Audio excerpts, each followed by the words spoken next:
Hi, I am Chaz Maston, the CTO of 5points.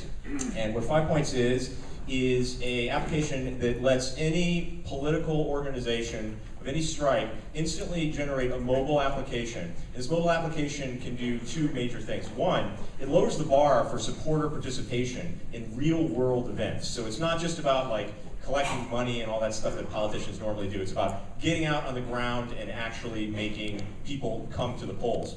And number two, we use predictive analytics to determine who the most likely voter is in a particular region. We do it in real time, so your campaign is only going to be focusing on the people who actually make a difference. So, let's pretend for a second that I got a friend named Tony. And Tony is running for Senate. And one day I get an email from Tony and he says, hey, you should check out this application, this 5points thing I'm doing. I've got my own little mobile app on it. So I hit 5points. And I see that, first off, there's a campaign headquarters, and there's events, there's a gallery, there's news, all this information. And look, there's a barbecue in Central Park. I love barbecue. I'm going to Central Park to see Tony, and once I'm there, I'm probably going to check in using this application. But where this app becomes really interesting is not all that stuff, it's the missions. And the first mission that you're going to be doing is adding a voter. So you're going to be talking to someone on the street, and in this case, we've talked to a girl named Emily Smith. You're going to be talking to her about these talking points. Every campaign has talking points. That's how political action happens. It's real people communicating real points. And so once I found Emily Smith, what I do is we look her up against all of the voter rolls in New York State, and then we can talk to her, and after the conversation, we can indicate how likely she is to support our particular position. And based on her sociological and demographic information, we then say other people like her are going to be more or less likely to support our campaign. So if we can, we check in Emily there, and then we see we get points. We can see a leaderboard with the other people in our organization, and we're obviously competing. We're gamifying politics. We got badges. We got all kinds of fun stuff. Here's our team area. Here you can see what other people in your team and organization are doing, and we can leave messages, and we can also look, obviously, at our own points, and we can gloat over our badges and do all the fun gaming stuff that people do with badges. And now let's go take a look at our missions. So this is where the rubber meets the road. We are launching today, this is our launch, and we have 10 real-world missions. They're actually not all real-world because there are social missions, Twitter missions, and Facebook missions, pushing things out. But most of this stuff is about changing things in the real world. And let's start by going to the the calling missions.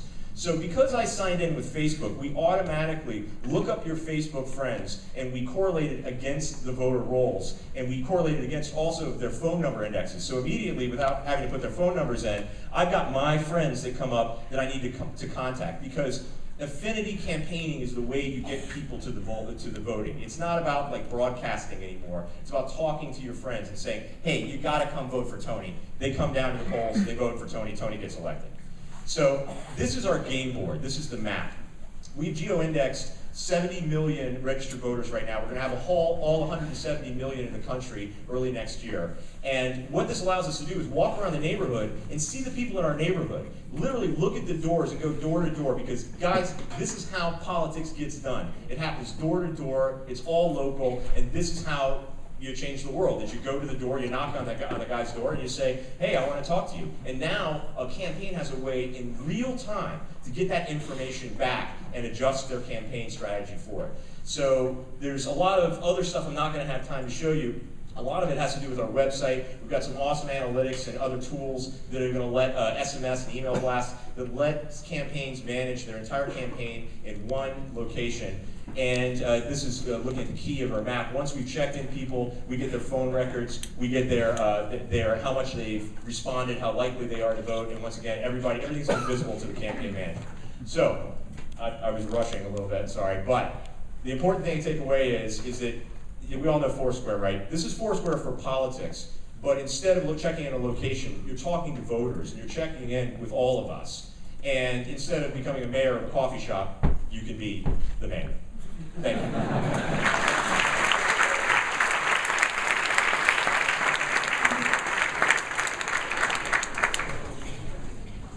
Alright, Pixel, crowd scanner, Leslie at 5 points for the